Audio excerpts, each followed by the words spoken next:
Olá, sejam todos bem-vindos a mais um podcast Trianon, o podcast do portal Leia Já. E hoje a gente vai conversar aqui sobre ações de combate ao racismo no Brasil. Para falar sobre esse tema, eu trouxe aqui a doutora Kiara Ramos. Doutora, muito bem-vinda ao podcast Trianon. Um grande prazer estar aqui. Agradeço pelo convite, por essa oportunidade de a gente debater um tema tão relevante, cada vez mais presente no contexto hoje dos debates sociais, né? Doutora, eu queria começar o programa lendo aqui seu currículo, certo? Você é presidenta da Comissão Especial da Verdade sobre Escravidão Negra na OAB Pernambuco, cofundadora da Abaiomi, é Abaiomi ou Abaiomi? Abaiomi mesmo, exatamente essa pronúncia. Abaiomi Juristas Negras, cofundadora do selo Juristas Negras, doutoranda em Ciências Jurídico-Políticas pela Faculdade de Direito da Universidade de Lisboa, em cotutoria com a Universidade de Roma, graduada e mestre em Direito pela Universidade Federal de Pernambuco, procuradora federal, professora de Direito e coautora do livro A Justiça é uma Mulher Negra, que é esse livro que está aqui. É esse livro aqui, que é justamente o primeiro livro da coleção do selo Juristas Negras, que tive a honra de fundar com Lívia Santana Vaz, pela editora Letramento. Esse livro que foi lançado em julho do ano passado e que agora está fazendo um ano com uma distribuição excelente pelo Brasil inteiro. Um livro que fala justamente sobre a perspectiva de justiça a partir de gênero e raça. Por isso que o título é A Justiça é uma Mulher Negra, porque é esse cruzamento não só desse sistema de opressão chamado racismo, mas também de uma outra avenida identitária que é construída a partir do machismo, a partir do patriarcado, né, a partir do sexismo. Então, a gente debate o direito, o sistema de justiça e a própria noção de justiça a partir desse local que a gente observa. E a gente costuma dizer que a gente está nessa encruzilhada, a encruzilhada que passa gênero, raça, classe social e que intercruza diversas pessoas, né, com os diversos sistemas de opressão com os quais nós temos que lidar na nossa sociedade e temos que nos aperfeiçoar para pensar aí em realmente construir uma democracia que seja uma democracia racial, uma democracia social, uma democracia que verdadeiramente inclua a todas e a todos. Agora, assim, para a gente entender como você chegou nesse papel de liderança, eu queria que você falasse um pouco sobre você, de onde você é e como é que começou o seu interesse pelo direito. Olha, eu vou dizer, eu sou uma menina de engenho, daqui da Zona da Mata. Nasci em Palmares, mas fui criada nos engenhos de cana-de-açúcar. E, aos 9 anos, eu decidi que eu queria fazer direito, que eu seria advogada. Isso porque eu tive uma intervenção de uma pessoa num almoço de família, que era filho de um advogado, um amigo do meu pai, assim, porque na minha família não tem ninguém na área do direito, não tinha ninguém sequer formado na universidade pública, né? Porque todo mundo ali naquela realidade de rurícola, de atividade ali na roça, na lida, na cana-de-açúcar. Então, nem imaginava porque aquela menina de 9 anos, tão atrevida, tão questionadora, queria fazer direito. E foi exatamente nesse debate, eu discutindo com meu pai, já desafiando o patriarcado desde que eu comecei a falar. Ele disse, essa menina é uma advogada nata. Eu perguntei ele o que era advogada, ele dizia que era alguém que lutava por justiça. Aí eu disse, eu gostei disso aí, sou eu. E aí eu botei na cabeça aos 9 anos que eu ia fazer direito. Só que em Palmares hoje a gente tem um curso de direito, mas na minha época não tinha. A minha época foi ontem, né? Que eu sou uma jovem. Há mais tempo, mas sou. E lá em Palmares eu comecei a lutar judô. E a partir do esporte eu consegui bolsa no colégio aqui, Colégio Boa Viagem, que me acolheu aqui em Recife. E do Colégio Boa Viagem eu consegui ingressar na Faculdade de Direito do Recife, que era meu grande sonho. E me tornei advogada. Já me formei concursada, na verdade, não cheguei nem a advogar privado. Fui oficiala de justiça, depois ingressei como procuradora federal. Esse ano eu faço 16 anos de carreira já. E, durante o desenvolvimento das minhas atividades, eu fui tendo noção do que era estar num ambiente institucional, num ambiente como uma Procuradoria-Geral Federal, no qual menos de 2% das mulheres ali dentro são mulheres negras. Então, você termina percebendo a dinâmica das estruturas, das instituições, que inconscientemente reproduz racismo. Às vezes conscientemente, mas às vezes inconscientemente, pelos próprios filtros do sistema, faz com que você esteja num ambiente que te torna sozinha. Então, é muito difícil você ser única nos espaços, não se reconhecer como e entre iguais.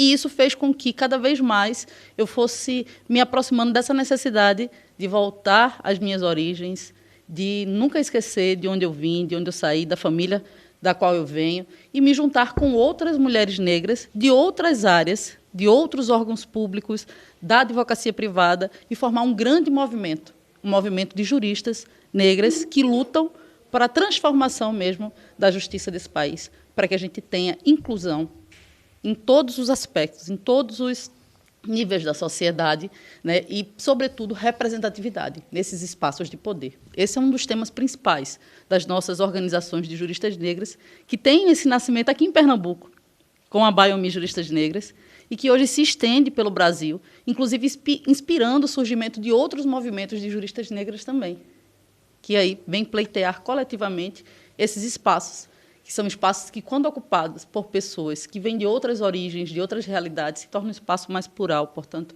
mais democrático, com mais possibilidade de acesso, com mais possibilidade de fazer justiça. E a Biomi foi fundada em que ano? A Biomi foi fundada, foi ontem, né, recém-nascida, 2019. Foi em 2019, quando eu retornei para Recife, quando eu voltei a morar em Recife, é que realmente eu me aproximei de todo o movimento e de todas as mulheres negras que estavam compondo a OAB de Pernambuco, e nós iniciamos ali um projeto que instrumentaliza mulheres negras para ocuparem espaços de poder e de saber, seja ingressando no mestrado, num doutorado, concurso para a universidade, para professores, seja ingressando nos cargos das carreiras do Poder Judiciário, do Ministério Público, das procuradorias, das defensorias. E nós hoje preparamos mulheres do Brasil inteiro para ocupar esses cargos, tanto dando os meios de estudo, condições para que aquelas mulheres se dediquem a estudar para esses concursos, quanto com outras estratégias de fortalecimento, empoderamento, para que essa mulher ela consiga se enxergar em determinados espaços no qual ela nunca se viu representada. Então, quando a gente pergunta assim, imagem de uma juíza, a imagem de uma advogada, a imagem de uma procuradora federal, dificilmente vai se ter na imagem uma pessoa, por exemplo, usando suas tranças, usando suas guias, né, uma mulher negra nessas posições. Então, até fazer esse movimento de quebrar essas crenças limitantes dessas mulheres que muitas vezes nunca se enxergaram em determinados espaços e agora passam a enxergar, passam a ocupar e passam a fazer transformações que refletem toda a sociedade. É esse realmente o objetivo das nossas, né, dos nossos aquilombamentos, que a gente chama assim. Aquilombamento porque a liberdade, para a gente, ainda é um projeto, ainda é um sonho. A gente viu, hoje mesmo, a gente estava nas redes sociais, vendo diariamente denúncias de trabalho escravo, de pessoas que ficam presas em determinadas famílias, pessoas que são dadas a outras pessoas, ainda hoje. Mas eu estou falando nem dessas situações graves, eu estou falando do dia a dia, daquela pessoa que está na periferia e que não tem direito de escolher, porque não tem oportunidades, não tem possibilidades de escolha. Como é que a gente vai fazer liberdade e falar em liberdade se a gente está diante de um contexto de sociedade que as pessoas não têm possibilidade de escolha? A única escolha é lutar diariamente pela sobrevivência, e não é isso que a gente quer para o nosso povo. E para que a gente possa pensar em prosperar coletivamente, a gente precisa de políticas públicas, de ações afirmativas. E esses movimentos todos, eles pressionam as instituições, tanto as que compõem, como é o caso da OAB, como outras instituições, a efetivamente fazer política pública para a inclusão social, para a inclusão racial no país. Doutora, por falar em OAB, aí a gente entra num projeto, não sei se posso chamar assim, mas seu mais recente, que é a Comissão Especial da Verdade sobre a Escravidão Negra, certo? Isso foi lançado esse mês de julho.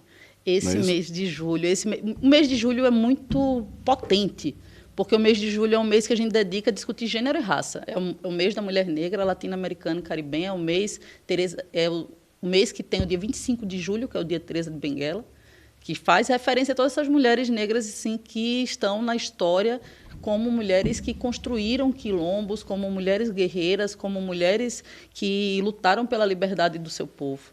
Então, é em homenagem a elas que a Comissão da Verdade da Escravidão, e em honra a essas histórias apagadas, histórias de mulheres como Macualtune, como Dandara dos Palmares, como Gangazimba e tantas outras que a história nos nega. Então, em respeito à memória dessas ancestrais, a Comissão da Verdade iniciou as atividades do mês de julho com uma audiência pública, que juntou as lideranças quilombolas de todo o Estado, vieram lideranças do Sertão, do Agreste, da Zona da Mata Sul e Norte. Nós tivemos também lideranças indígenas, porque os primeiros escravizados aqui no país foram os negros da terra, que eram assim chamados indígenas. Nós tivemos também as lideranças do povo de terreiro, porque não podemos desconsiderar que vivemos num país violentíssimo que diz respeito ao racismo religioso. E nós tivemos também representações dos movimentos sociais, dos poderes públicos, para que juntos a gente pudesse pensar quais seriam os caminhos pelos quais essa comissão iria buscar essa verdade sobre a escravidão. E sim, pelas grandes pesquisas que se tem feito no país, que ainda são poucas, mas que já existem como referência, a gente sabe que a verdade da escravidão, ela não reduz o povo negro a uma situação de escravizado. Na verdade da escravidão, a gente tem a história de Palmares, a gente tem a história da primeira e verdadeira república do país, ainda no século XVII, que durou 100 anos e que teve 3 gerações de homens livres. História essa que não é contada na escola, história essa que não é evidenciada, porque se reduz o negro a uma condição de escravizado. Quando, na verdade, toda a nação brasileira se funda a partir também de uma ética que vem dos povos africanos, que vem da filosofia africana, que vem da cosmopercepção indígena. E a gente tem que honrar essas histórias e essa história. E, para isso, essa comissão ela vai se debruçar mesmo a fazer pesquisa documental, para fazer realmente pesquisas de ocupação de território, para que a gente possa ressignificar os nossos espaços públicos, para que a gente possa reconstruir essa nossa história. Porque aqui do presente a gente tanto constrói o futuro, quanto a gente também constrói o passado. Está no momento da gente perceber a potência desse povo negro. Esse povo que hoje no Brasil movimenta 40% do PIB. É responsável por 40% do PIB no consumo. É a população que é 56% da população nacional. Então, essa população, se ela tiver condições de possibilidade de igualdade, ela vai gerar um país cada vez mais potente, cada vez mais próspero. Né? Essa tentativa que a gente faz de inclusão da população negra em diversos espaços. E é esse o grande objetivo de toda essa movimentação de mulheres negras, porque Angela Davis tem uma frase que eu acho interessantíssima. Ela diz: quando uma mulher negra se movimenta, toda a estrutura da sociedade se movimenta com ela. O que é que ela quer dizer com isso? Que as mulheres negras estão na base da pirâmide social. São as que são mais mortas, né, por feminicídio. A gente tem o feminicídio negro como uma evidência. A Lei Maria da Penha, ela diminui a quantidade de mortes de mulheres em geral e aumenta em mais de 10% a quantidade de mulheres negras assassinadas. Então, como é que uma lei ela tem uma eficácia tão diferente a depender do segmento social? Se a gente colocar o critério raça, as mulheres negras morrem mais. A gente viu na pandemia os reflexos das mortes sobre os corpos negros e a população negra.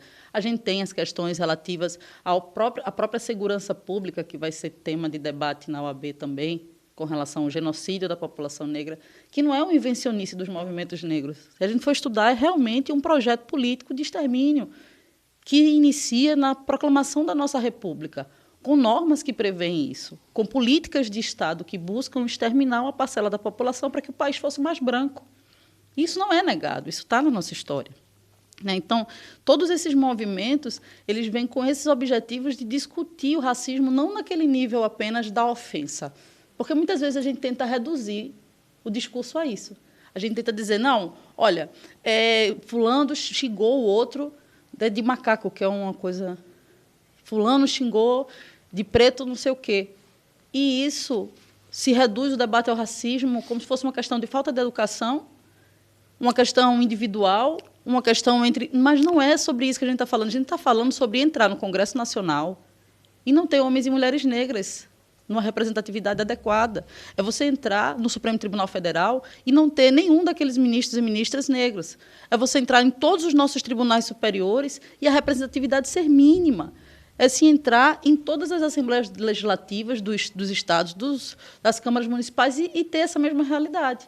Então, quando a gente fala em racismo, a gente está falando dessa estrutura que impede que parcela da população contribua efetivamente para o desenvolvimento do país, para o desenvolvimento nacional. Não é conversa separatista, não é conversa identitária, é simplesmente reconhecer que nós vivemos um país separado. Né? Então, se você for ali dentro dos cárceres, você vai ver quem é que está representado ali, atrás das grades. Qual é a cor do encarcerado e da encarcerada? Por que a gente tem uma subrepresentatividade nos espaços de poder e é tão bem representado nos espaços de subalternidade? Quem limpa o chão, quem faz o trabalho pesado, quem não ocupa esses espaços e está ali em situação de miséria. Olha para as nossas calçadas e nossas ruas e vê a cor que está na rua, a cor do povo da rua. Então, a gente tem que realmente pensar nisso como um problema nacional, porque é uma potência, e são potências do nosso país que estão sendo subaproveitadas. Ô, doutora, quando a gente fala nesse resgate da Comissão da Verdade, pelo menos eu que sou leigo no assunto, eu imagino que isso seria um papel mais, não sei, para historiadores ou para talvez jornalista investigativo, não sei. Como é que a OAB entra nesse circuito de resgate histórico da escravidão? Excelente pergunta, Geraldo. Até te agradeço, porque a nossa comissão ela é uma comissão multidisciplinar. Nós temos antropólogas, antropólogos, historiadores, nós temos pessoas das mais diversas áreas de atuação, pedagogos, professores, pesquisadores de diversas linhas, além das populações tradicionais, para que nós possamos conjuntamente fazer esse trabalho. Por que a OAB entra nisso? Porque existe uma missão constitucional dada à OAB. A nossa Constituição diz que a OAB é uma função essencial à justiça e à democracia. Portanto, tem atividades da OAB que são voltadas para a classe, mas tem atividades da OAB que são voltadas para esse papel constitucional de ser essencial à justiça.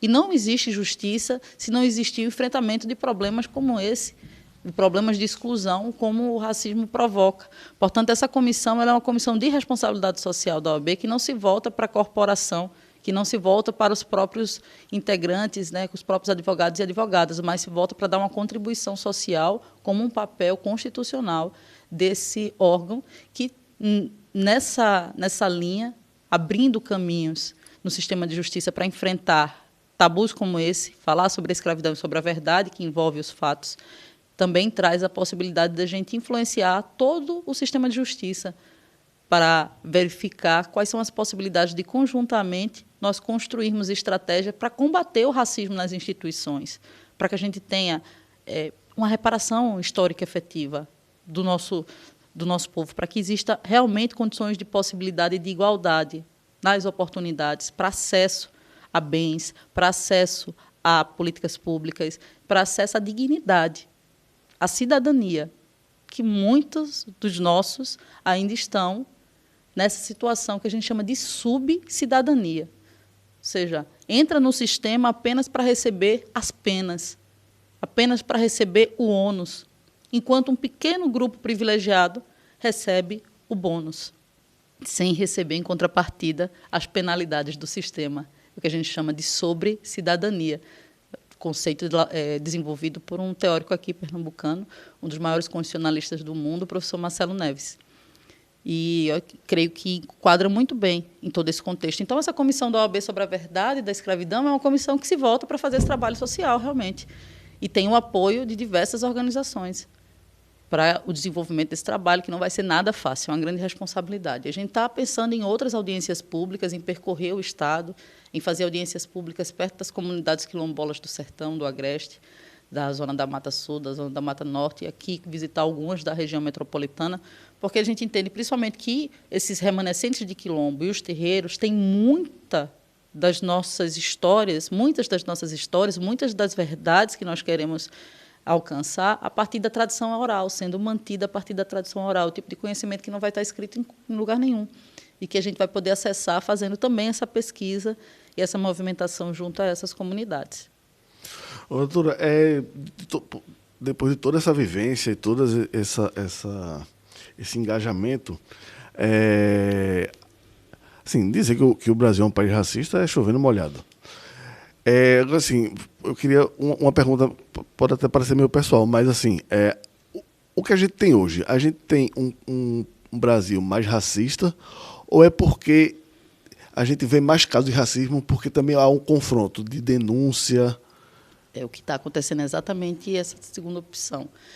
São pessoas negras que estão se empoderando a partir mesmo dos saberes, do conhecimento, a partir do que a gente chama de letramento racial. A partir do momento em que você consegue dar nome às coisas, tudo se torna possível de enfrentar. E no Brasil, durante muito tempo, a gente viveu sob um mito, chamado mito da democracia racial. É aquela coisa de que brasileiro é tudo misturado e que as 3 raças se amam e que isso construiu um país que é rico em cultura, que exporta samba, enfim. Todo esse discurso da unidade nacional, ele foi fundado nesse mito da democracia racial. Mas como se pode pensar em uma democracia racial se você tem 56% da população negra e essa população não está representada nem nos mais ricos, nem nos que ocupam espaços de poder, nem nas universidades, nos principais cursos? Que tipo de democracia é essa? Que só tem mérito uma determinada classe. Porque, não é uma questão de mérito, é uma questão de oportunidade. Mas, então, vamos rever os nossos pactos democráticos para visualizar que caminhos a gente pode seguir para, efetivamente, haver essa democracia racial. Porque não há. Não há. Se diz, nos Estados Unidos tinha lei que proibia determinadas pessoas de frequentar determinados ambientes. Mas, se você for aqui em Recife, em alguns restaurantes, em alguns ambientes, não precisa de lei, não. Pode fazer o teste do pescoço quando entra. Entre, sente e olhe. Nem os garçons são negros em alguns espaços. Então, aqui no Brasil, a gente não precisa fazer uma lei que diga que negro não tem acesso. Não, a gente faz ao contrário. A gente diz o seguinte: não podem votar quem é analfabeto. Assim se instaura a nossa República. Não pode votar quem é analfabeto. Só que todo mundo esquece de dizer que a Constituição anterior, a da República, do Império de 1824, proibiu negros e leprosos de frequentarem a escola. Então, quando a República chega e diz que não vota analfabeto, ele precisa colocar não vota negro? Não. Ela vai silenciar quanto à raça, mas vai trazer dispositivos que só impactam de maneira diferente na população negra. Como, por exemplo, dizer que capoeira é crime. Quem são os capoeiras? Como, por exemplo, dizer que candomblé é bruxaria e é crime. Quem são os candomblecistas? Quem são os de religião de matriz africana? Então, mesmo sem falar em negro e negra, a lei no Brasil, na República, ela vem trazendo várias segmentações que impedem as pessoas negras até hoje de acessarem. Muitas dessas pessoas elas acham ainda que são as culpadas. Elas se responsabilizam. Elas acham que não estão se esforçando o suficiente. Mas quando essa população ela toma consciência de si, da sua história e de todos os movimentos e instituições que a gente tem, que impedem muitas vezes esse acesso, né, por diversas maneiras, essa população começa a se insurgir, buscando mais espaço, buscando empoderamento, buscando letramento, buscando estudar, e a partir daí os confrontos acontecem. Lógico, a gente está vivendo um período muito complexo no nosso país.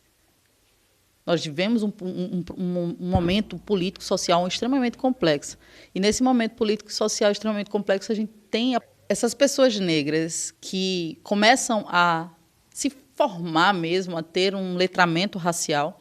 Essas pessoas elas passam a conseguir nominar o que acontece com elas.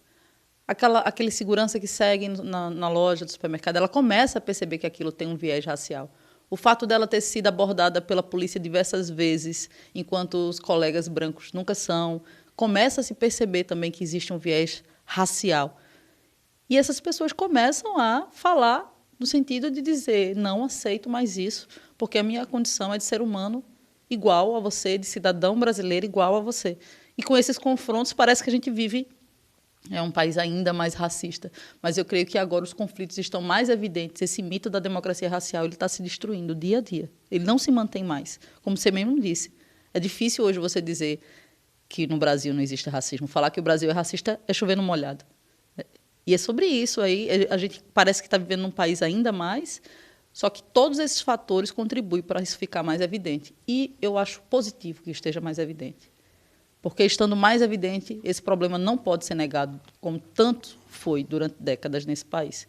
Agora, com o problema na mesa, a gente tem que sentar junto para debater o que é que podemos fazer juntos e juntas, independentemente da cor. Todo mundo tem um lugar de fala. Todo mundo tem uma posição para ocupar nessa luta contra o racismo e pela justiça.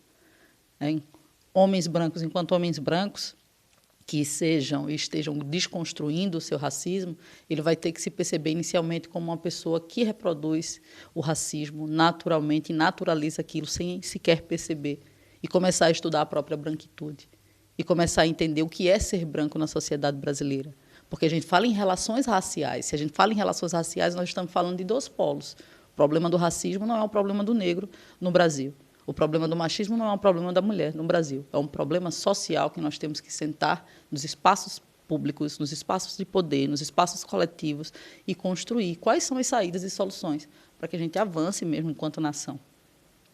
Agora, doutora, muitas pessoas também se queixam da falta de punição, porque, é claro, mudar a mentalidade é muito mais importante, né, principalmente para as futuras gerações, mas muita gente também se queixa da falta de punição. A gente teve um caso recentemente de uma mulher que xingou, enfim, tem várias, né? Xinga o segurança, xinga o enfermeiro da vacina, não quer botar máscara, aí já parte para agressões racistas.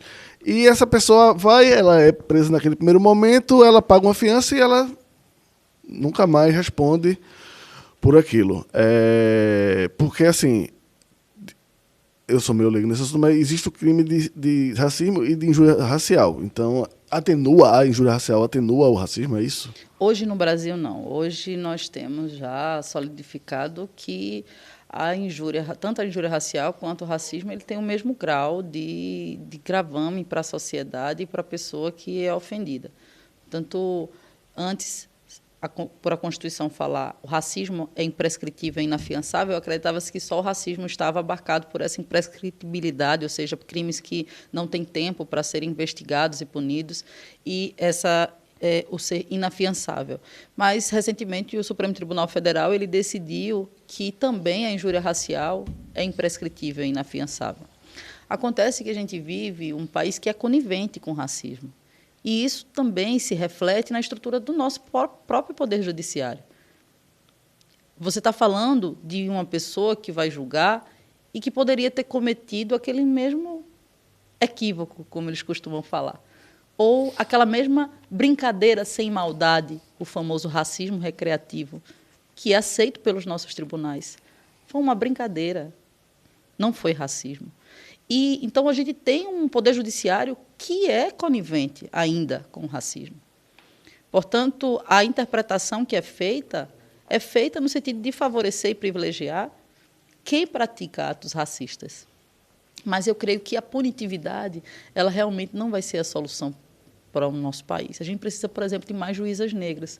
O Tribunal de Justiça de Pernambuco, ele acabou de abrir edital para o concurso para a magistratura. Nós temos aí vagas, e dessas vagas nós temos destinadas 20% de vagas para pessoas autodeclaradas negras, pretas ou pardas. Então, é um momento que a gente tem, uma oportunidade que a gente tem de fazer valer essa política afirmativa e realmente garantir a aprovação de 20% desses magistrados e magistradas.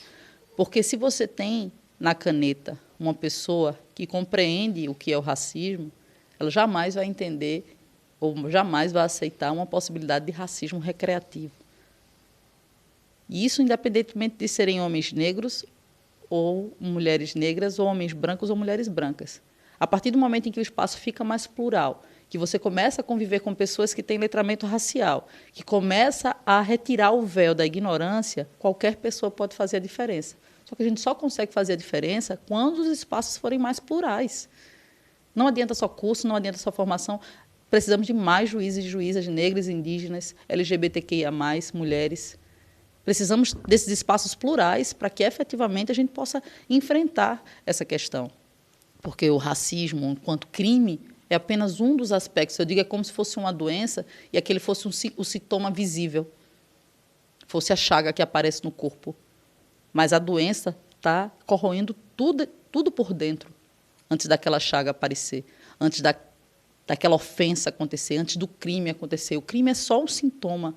O nosso problema é muito mais profundo e ela corrói porque ele está nas estruturas de todo o país, para todas as ações, para distribuir quem tem benefícios e quem tem ônus, para distribuir quem tem privilégios e quem está em posições de subalternidade. A raça ela é central. E durante tanto tempo a gente negou isso, que agora é difícil botar novamente na mesa e partir daqui. Né? Por isso que a gente convida todo mundo para estar nesses debates, para conhecer mais e para se questionar. Inclusive quanto à própria situação racial no contexto do país. Procurar seu lugar de fala, arregaçar as mangas e nós esperançamos. A gente costuma dizer que a gente esperança. A gente não espera, porque a gente nunca esperou. As nossas ancestrais lutaram para que nós estivéssemos aqui. Combinaram de nos matar. disse Conceição Evaristo, mas nós combinamos de não morrer. Então, você vê depois de tantos anos de suposta abolição, a gente ainda está discutindo as propostas de liberdade para o nosso povo e discutindo o parem de matar. Se a gente vai para as estatísticas, a gente vê que isso não é um exagero. A gente teve agora, essa semana, mais uma operação em periferia com diversos mortos, tanto do lado da polícia quanto do lado da comunidade. E a gente tem no Brasil a polícia que mais mata e a que mais morre. E se você vai ver quem compõe a Polícia Militar brasileira, são, em geral, jovens negros. Então, é uma situação que realmente requer uma discussão urgente de toda a população. É muito bom ter um espaço como esse aqui. E é muito bom quando a gente tem esse papel da mídia, dos meios de comunicação, de trazer esse debate, de não colocar isso como um mimimi, mas como uma coisa séria, que precisa que nós nos dediquemos a pensar coletivamente em soluções, para que a gente possa realmente ter um avanço, inclusive para sair dessa crise econômica que a gente está. Eu estou falando de uma população que movimenta 1,7 trilhões por ano, que é o maior consumo do país, e essa população a que mais paga tributo proporcionalmente. Sabe quem é que mais paga tributo proporcionalmente no Brasil? A mulher negra. Porque o tributo brasileiro é sobre o consumo. E são elas que mantêm, muitas vezes, os lares nas periferias. Então, proporcionalmente, ela está na base da pirâmide e está sofrendo só o ônus. A gente precisa de políticas públicas sérias para que a gente possa desenvolver o país. Quando a gente fala em desenvolvimento nacional, esse desenvolvimento, quanto mais a gente incluir, mais possibilidades nós temos de desenvolver. Em todas essas interações, seja nas audiências públicas ou nas ações da Biomi, você nota uma interação grande do público jovem? Tem muita interação do público jovem. Nós temos uma inserção muito boa na comunidade, nas comunidades, a partir do público jovem, sim, em algumas escolas públicas, em alguns projetos também do poder público, em algumas áreas, e alguns também que são gerenciados, construídos, né, por mulheres negras nas periferias. E a gente vê o quanto que os jovens estão se colocando, e eles são a esperança realmente nessa posição de vanguarda, de assumir o discurso racial, de espera aí, isso aí eu estou ouvindo, deixa eu saber mais, e você vê cada vez uma maior interação. Então, a gente recebe muito, e temos muitos programas de jovens capoeiristas, jovens no judô, e que junta toda essa ética de construção de cidadania com o esporte, com a cultura, com os movimentos de dança popular. Essa inserção e esse debate sobre justiça, ele está pegando todo um circuito que não é só de juristas. Inclusive, a gente costuma falar que o nome do nosso selo é Juristas Negras, mas não é composto só de juristas, no sentido de que quem é bacharel em direito ou advogado tem uma profissão jurídica. Não. Nós temos mulheres das mais diversas áreas, inclusive sem formação de universidade também, porque a gente entende que os saberes, a sabedoria, ela não está presa à academia. Muitas são acadêmicas, como eu sou uma pesquisadora há anos, que tenham essa veia acadêmica, mas tem pessoas que têm uma sabedoria imensa, que vem da vivência, que vem da tradição oral, e que também compõem essa grande roda, essa grande ciranda, esse grande xirê de mulheres comprometidas com a justiça, comprometidas com a vida, comprometidas com a liberdade. Eu quis perguntar da juventude, porque assim, a gente tem hoje uma grande quantidade de celebridades e de pessoas famosas que são ídolos de uma geração mais nova, a gente, sei lá, como jogador de futebol ou cantor e tal. Existe uma parte da sociedade que entende que essas pessoas, essas celebridades pretas ou jogadores de futebol ou, enfim, artistas, elas precisam se manifestar, né, sobre o combate ao racismo e sobre tal. Existe outra parte que diz que isso vai de cada um, tá? Assim, queria saber uma opinião pessoal sua, a importância que seriam pessoas famosas para influenciar essa galera na base. O que a gente luta por uma coisa, sempre, desde os primeiros quilombos, desde Aqualtune, Vó de Zumbi dos Palmares, a gente luta pela liberdade. Então, na luta pela liberdade, a gente jamais pode exigir que determinada pessoa tenha que agir ou se comportar de determinada forma em razão da cor da pele. É uma pessoa negra, então ela tem que se manifestar sobre isso, e ela começa a receber apelos na rede social e, às vezes, até ataques quando não fala sobre aquele tema, sobre aquele assunto. Aquela pessoa, muitas vezes, não quer realmente abordar aquilo. É muito dolorido lidar com o racismo, viver o racismo no cotidiano e ter que falar sobre ele. E não são todas as pessoas que são obrigadas a isso. Acontece o quê? As pessoas, quando realmente elas passam a se letrar e a compreender que a coisa está errada, começou errada, e que é possível que a gente consiga ocupar alguns espaços para corrigir isso, dificilmente essa pessoa, quando a gente chama, torna-se negra, porque ser negro é mais do que uma questão de pele, é mais do que uma questão de cor da pele, é uma questão de consciência das estruturas raciais, misturada com outras estruturas de opressão. É ter consciência do que significa ser negro e negra na sociedade. E poucas pessoas ainda hoje, proporcionalmente, têm essa consciência, porque o nosso ensino é epistemicida. Se fala do negro apenas reduzindo ele à escravidão. Epistemicida por quê? Porque você não tem uma outra forma de narrativa que valorize toda a contribuição que o negro deu a esse país, que não foi só samba. Foi em todas as áreas. Tecnologia, matemática, engenharia, tudo. Então, essas contribuições que são negadas, a importância dessa população que é negada, tudo isso na nossa formação.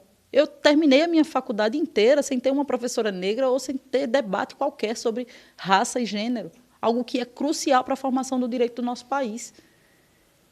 Então, se percebe que toda a estrutura é para negar isso. Então, muitas pessoas negras na pele não vão ter essas consciências porque jamais tiveram acesso a essas informações.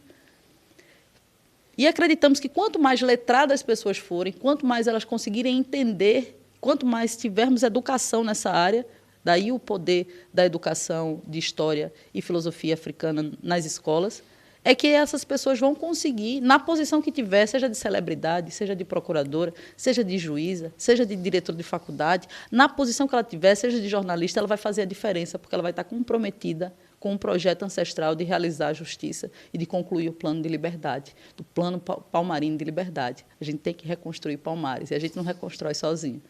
Palmares tinha gente de todas as etnias, todas as cores, num projeto coletivo de emancipação e autonomia no meio de uma colônia, numa lógica colonialista imperial.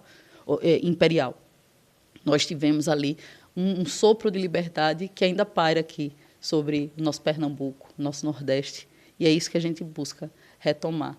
Então, essas pessoas negras, muitas vezes, elas se preservam por consciência, mas muitas vezes elas sequer têm consciência de quem são ainda. E, às vezes, nem entendem essa pressão para que elas se manifestem.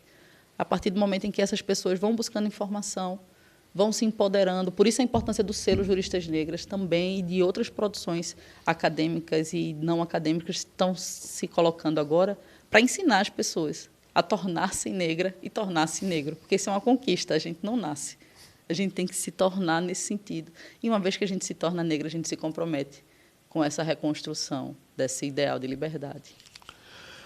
Doutora Chiara, infelizmente estamos chegando ao fim da nossa conversa. Queria saber como é que a população chega na Comissão da Verdade, no ABAOMI, como é que procura...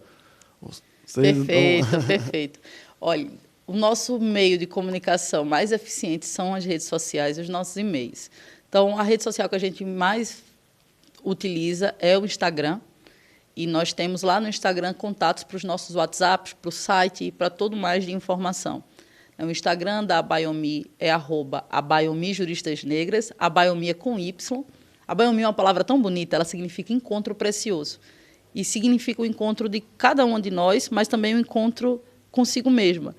E cada vez mais que a gente evolui nessa luta e nessa busca por liberdade, mas também a gente conhece sobre as nossas próprias origens, as nossas próprias histórias, que nos foram negadas, né? Eu não sei, a partir dos meus avós, eu já não sei mais quem são meus ancestrais. Então, é algo que é negado a essa população. Portanto, cada vez que a gente se une, a gente tem esse encontro precioso conosco mesmo e com essa coletividade de mulheres potentes e transformadoras. Então, a Baiomi significa isso, e é com Y. A Baiomi Juristas Negras.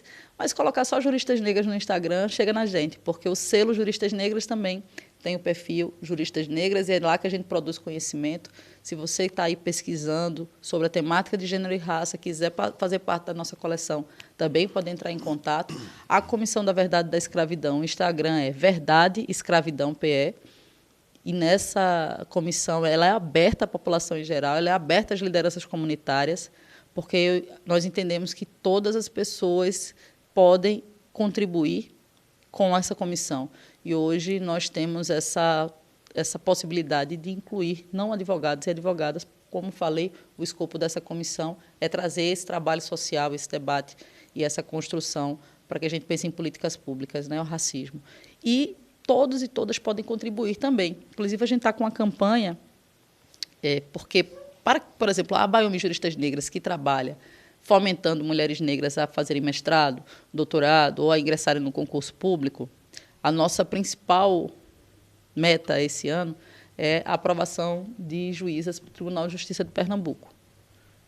E a gente tem uma turma que está se preparando já há 2 anos e tem novas que estão chegando. Então, se você é mulher negra e pensa em fazer o concurso da magistratura, nos procure, porque o Quilombo está esperando, é um estudo aquilombado. São mulheres que estão ali com as mesmas metas de estudos diários e as mesmas metas de alcançar essas posições. Nós já tivemos aprovações em outras regiões do país, em outros concursos públicos, mas nós temos esse compromisso porque a Baiomi nasceu em Pernambuco. Então, se você não é mulher negra, mas quer ajudar toda essa causa, a gente está com a campanha aberta no Apoie-se, que você pode fazer uma doação recorrente para ajudar a manter todo o projeto, porque quando a gente fala sobre mulheres negras, principalmente as da periferia, estudarem para um concurso como esse, a gente fala também dar condições a ela, inclusive com o pagamento de uma bolsa mínima para que ela possa estudar sem estar preocupada se a luz dela vai ser cortada. São situações assim, realmente, que a gente tem que vivenciar. E nós convidamos a todas e a todos que acreditam nesse projeto para ter efetivamente uma conduta antirracista. Uma conduta antirracista vai além do discurso, vai fazer também, não contribuir. Então, lá no nosso Instagram tem o Apoia-se, e você pode fazer doações recorrentes para que o projeto continue funcionando e que a gente tenha uma justiça mais plural nesse país. Maravilha, doutora Kiara, muito obrigado pela sua presença, um papo formidável, esclarecedor, tanto para mim como para quem está nos assistindo. Todos esses links que ela falou, a gente vai colocar na descrição do vídeo, e você que está assistindo a gente, se inscreva no canal do YouTube do Leia Já, curta, compartilhe, ative notificações e todas essas coisas aí que o jovem faz. Valeu, pessoal, até o próximo programa.